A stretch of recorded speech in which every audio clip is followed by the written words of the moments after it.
Hey everyone, welcome back to the Lookout. Gonna do a little video today. For spring break, we went down to Southern California, or the Central Coast. Saw some family, and I got a chance to see the place where my wife grew up, above Santa Barbara, up on the top of Painted Cave Road. It's funny, recently, kind of everything, now that I'm doing the Lookout full time, always taking video, always trying to figure out how we can turn everything into a Lookout project. So it's an interesting trip. We got to see some cool stuff, and got to go up on top of the divide between Morro Bay and Highway 101 up on Cuesta Ridge. It's a place that I wrote a fire plan about 25 years ago. So it's kind of fun to go back and take a look at that. So I'm going to show you some video here from that trip, and we're going to just, it's a little Southern California Central Coast fire road trip. So we went up on Painted Cave Road. This is just kind of north of Santa Barbara, and this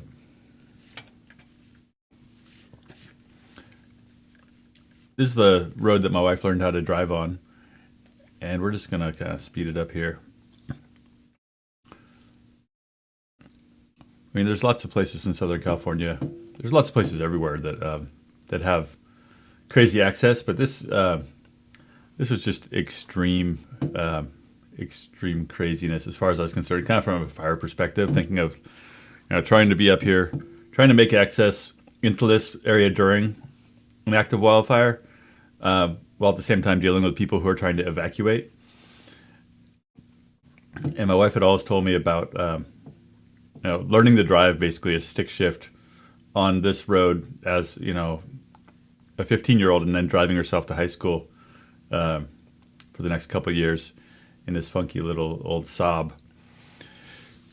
And so I was impressed. It was so much curvier than I really pictured.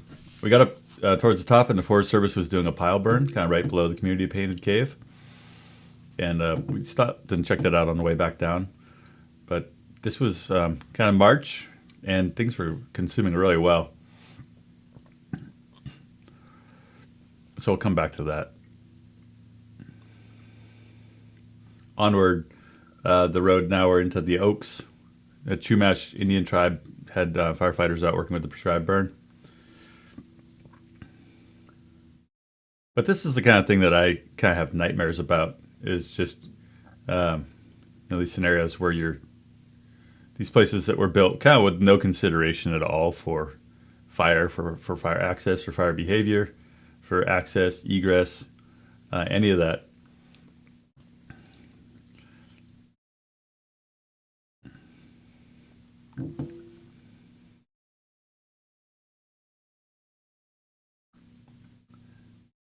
Almost there, almost to the community. So here we are. This is the community of Painted Cave, and we're gonna go down and look at the street my wife grew up on. We also, firefighters count mailboxes. It's a way, if you're from out of the area and you're coming in to a neighborhood, you count mailboxes to see how many houses are down each driveway. So here we go. This is the house where my wife grew up. We just drove up the sketchiest driveway in the world that I've ever been on. And then at the end of it, we went down the kind of sketchiest sub-driveway. And we're on the edge of this cliff now, at the top of this several thousand foot tall brush covered mountain. And this is the house that my wife grew up in. Wifey, you grew up in the craziest place I've ever seen for fire. Yeah. What's it feel like to be back here now that you know more about fire? Well, the road is scary. It's pretty scary. Yeah. I don't know.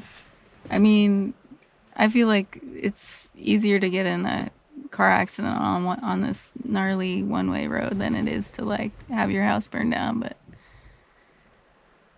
yeah, it's pretty crazy. Yeah, like this is literally like one of the sketchiest places I've ever seen them. I knew it was going to be bad.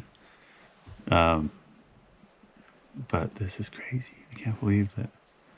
I mean, it's incredibly beautiful up here. There's the eucalyptus I grew up having a swing on. So it wasn't crazy enough like flammable to be on top of the mountain, but they planted a whole bunch of eucalyptus everywhere here too. It's Yeah, look, eucalyptus is still there.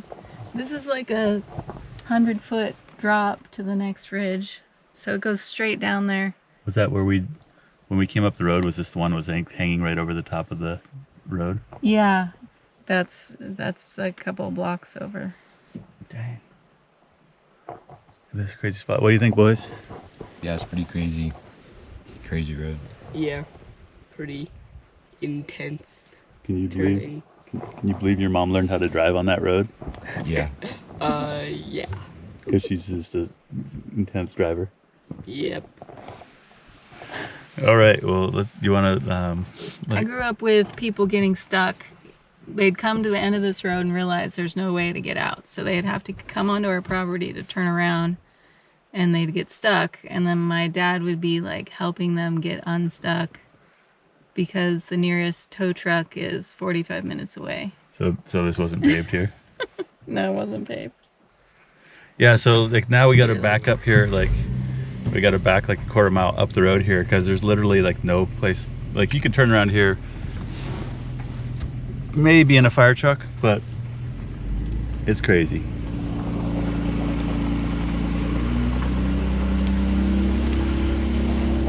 The house has got wood shingle siding.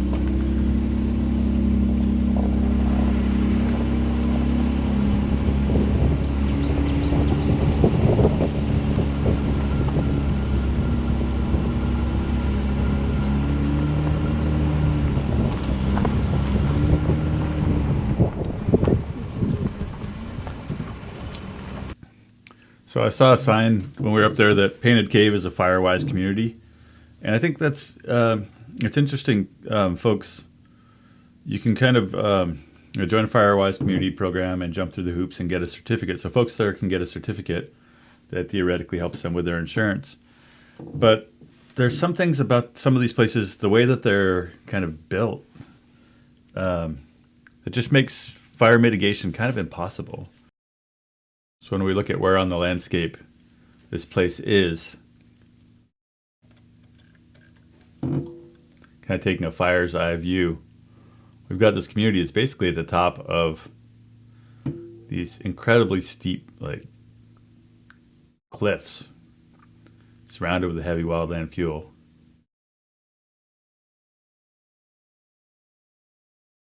And there's physically no way to really re-engineer this community to be truly fire resilient.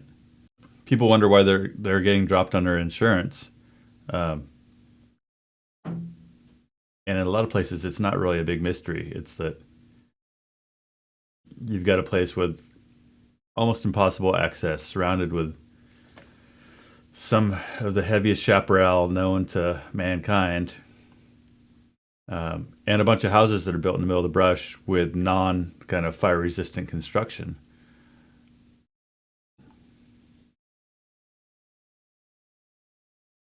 And so just because you're a firewise community doesn't mean necessarily that you won't get dropped by your insurance. And that's because you can jump through the hoops and cut your brush and do the education and all the other things that are involved in becoming firewise. But that doesn't change the kind of physical reality of the landscape in which the home is built. And in this case, that landscape is highly flammable. Like, no one should have ever built a community here in the first place. Now that it's there, we spend a lot of money and time and effort trying to protect it. But in the big picture, it's a spot on the landscape that, in my opinion, doesn't make any sense to try to maintain a human community. Right? It's kind of it exists in defiance of nature, in defiance of physics, in defiance of the natural laws of the universe. It's kind of like you're sticking your thumb in the eye of fire and saying, like, "Oh, what are you going to do about it?" And it's like fire's patient. Anyway, this being up there is crazy. So we're out for a drive today. We're up on Painted Cave Road above Santa Barbara. We're checking out where my wife grew up, actually, and ran into the Forest Service. They're burning some piles here, kind of right below the community of Painted Cave. Looks like they're kind of wrapping it up. Looks like this area was masticated, and then they piled brush, and so now they're burning. The remaining piles, you can see those little white areas out there are places where the piles were before they were burned. We're in this kind of crazy place here right below Community Painted Cave, which is perched in the craziest possible spot, best possible spot for a view and worst possible spot in the world for fire. So projects like this, you got to do some pretty big projects to actually, change the outcome for a place like Painted Cave that's so thick and brushy. There's just not a lot of places they have access to actually do this work, but they're doing work where they can here. Looks like they got about 20 people out here. They got Chumash Fire Department helping them out. Got a couple engines and a water tender. Looks like maybe some people from a Helitack crew.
You can see why people want to live in a place like Painted Cave. I mean, it's insanely beautiful.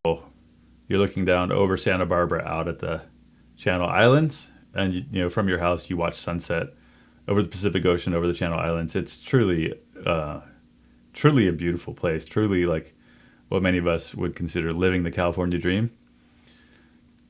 But also when you look at the fire history of these mountains, part of the California dream is selective memory. Like this is the fire history of the mountains above Santa Barbara. This map shows the number of fire overlaps, and so you can see that like in the last 100 years, there's been 4 big fires at least right around Painted Cave. Some of these areas that are blue have had 1 fire.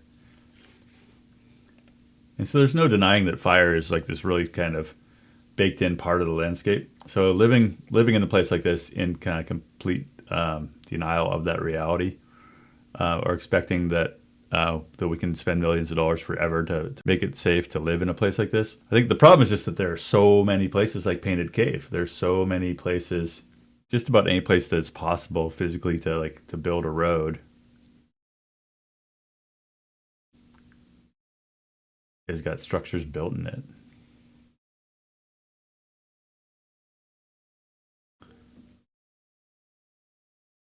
All over the state.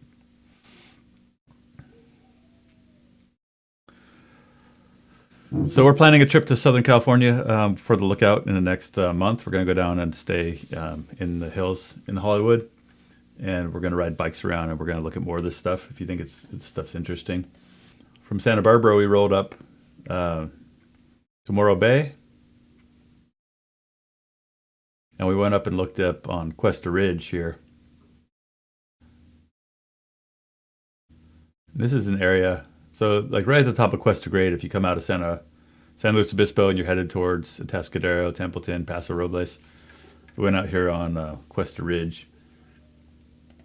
This area had a big fire in 1994, the Highway 41 fire, and I did a fire plan about 7 years after that. Spent a lot of time exploring up in here, looking at the mountains. And in that case, they were interested in how they could reduce the likelihood. There was a lot of emphasis at that time on the health of the Morro Bay Estuary. Following the 1994 fire, there was a lot of sediment that got deposited down in here in the estuary. Estuaries are places where you've got freshwater and saltwater habitat that are mixed. and they're kind of rare, and so they're kind of special habitat. And so that post-fire 1994, there was a ton of sediment that stacked up down here in the bay, in the estuary, and they were wondering, well, how do we prevent future fires from burning at high severities up here in these headwaters, the areas that drain to Morro Bay. And so we did a plan where we looked at the kind of forest conditions up here and talked about, could you use prescribed fire? Could you do kind of fuel breaks? What other kind of work could you do to kind of prevent a future 1941 or a Highway 41 fire? Because it was a big fire. This area in green. And the answer is there's not much you can do. Like when the chaparral's ready and then the weather is dry, east wind, fall conditions, like there will be another fire that burns this whole range. And it's less an issue of like how do we keep sediment on the mountain than how come all that sediment was a problem. And one of the issues we kind of figured out in 2001 was that because these creeks down here that carry the water and debris after fires have been kind of heavily degraded by cattle grazing over the last couple centuries, it's difficult for those creeks to access their floodplains. So in the past, you get down here into these flats, and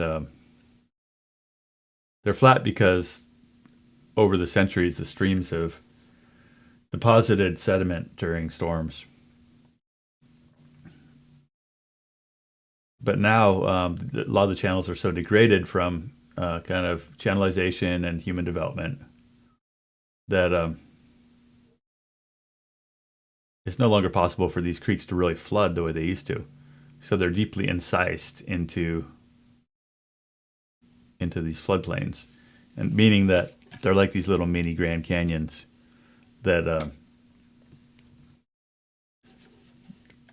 the water's channelized, but it can't flood up easily onto the banks because people who live there and have built stuff there don't want to be impacted. So they've built little levees and they've worked to keep the creek in the creek. But in the past, the reason these areas are flat is because there used to be floods, and the sediment during big storms post-fire would flush out and fill up the meadows. Instead, now it gets flushed down to the estuary where it's a problem.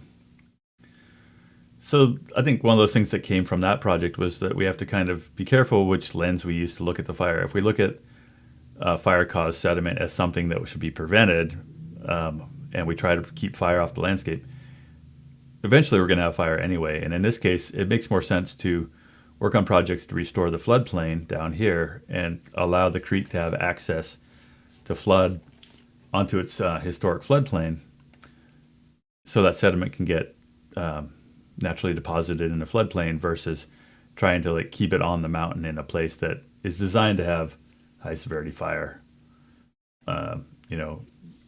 every 30 to 50 years. So an interesting little part of that trip was that we drove out on Cuesta Ridge, and it's similar to Painted Cave. So this area burned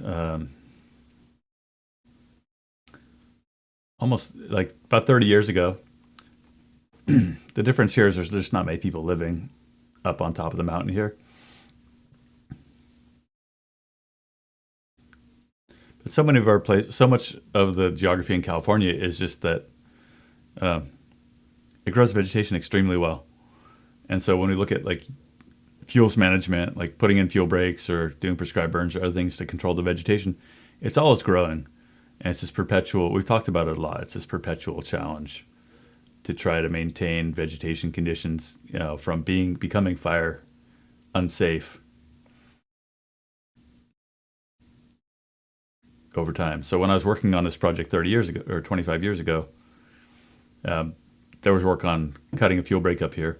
As we got farther up the ridge here, we get to this old cypress grove where that fuel break that got put in, 20 plus years ago, almost 30 years ago, actually crushed open a bunch of cypress cones. And so now there's this extra thick, dense stand of cypress.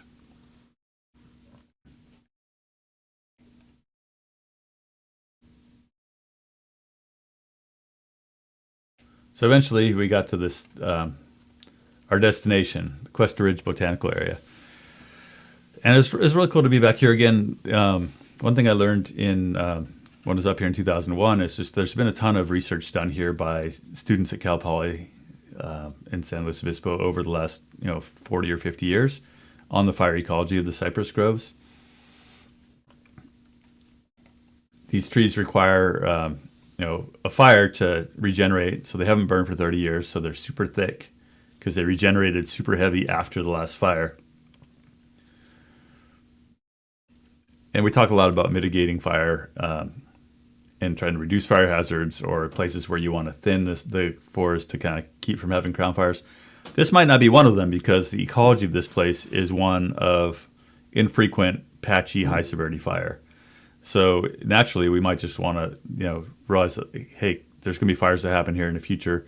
They're going to burn with a patchy severity based on kind of the age of the trees. And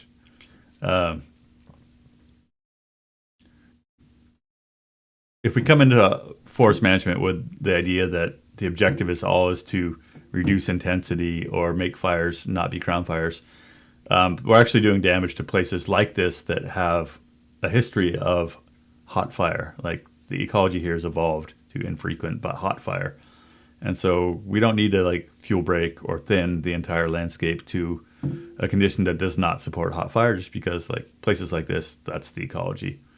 Much of Southern California vegetation, the chaparral, is adapted to burn hot when it burns.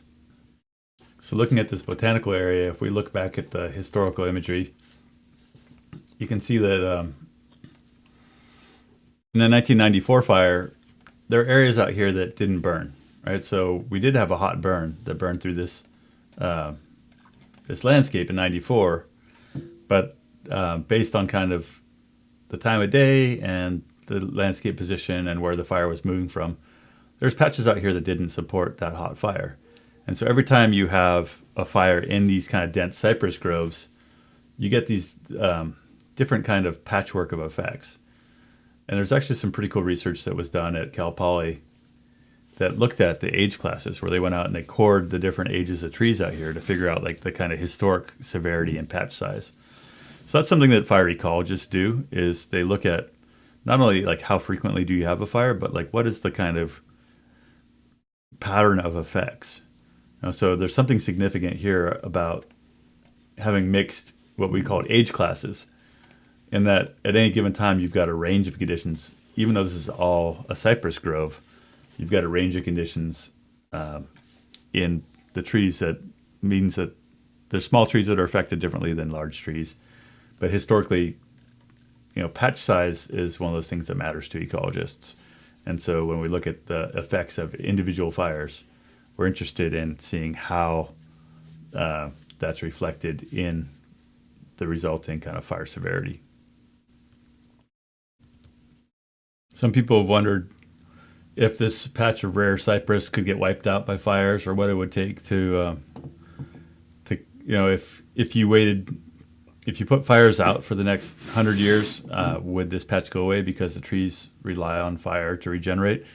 There's some research that's been done, and when we were out there, we saw that the cones, there's cones on little trees as well as big trees. So, trees as little as, maybe a lot of the trees that were regenerated after the first fire, the fire in 1994, had cones on them already. And so it doesn't take too long for the trees to grow back after a fire to be mature enough to have viable seed. And so unless you have a fire that comes more than once every 15 to 20 years, these trees probably aren't going to be wiped out by fire. And even some of the older trees that are maybe 100 years old still bear cones. So the research that's been done has found that there's not a lot of risk that frequent fire is going to wipe out this rare kind of cypress. So I grabbed a couple cones and put them on the dash of my car. And I know that it says that you have to have fire to open these cones. But just the heat of them being on the dash of my car, they opened within a couple days. Anyway, so that was our other little fire ecology side trip. If you ever get a chance to go up on Cuesta Ridge, check this out. It's a little squirrely to get there.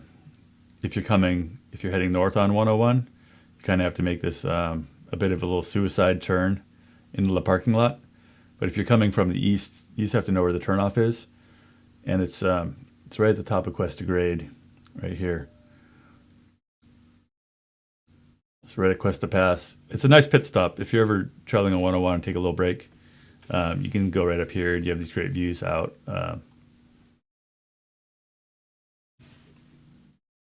over Morro Bay and kind of the Pacific Ocean. Pretty sweet spot. Anyway, thanks for coming along on our little SoCal road trip. I wanted to mention that doing a trip to SoCal we're going to be riding bikes around with Tim Chavez, Chris Waters, other veteran firefighter, fire ecology folks. So stay tuned. We're going to have a series of videos all about Southern California fire ecology, fire risks right around LA, vegetation dynamics of Southern California. So we're pretty excited about that. We're still looking for sponsors. We've got so far 2 corporate sponsors, BurnBot and Fire Aside, on board. That money's gonna help us pay for hiring some video producing help. But we're still looking for corporate sponsors. So if you are interested, reach out to me through the lookout.org, and we'd be glad to connect you some information about our itinerary and what we're going to be featuring. So thanks a lot. Catch you all later.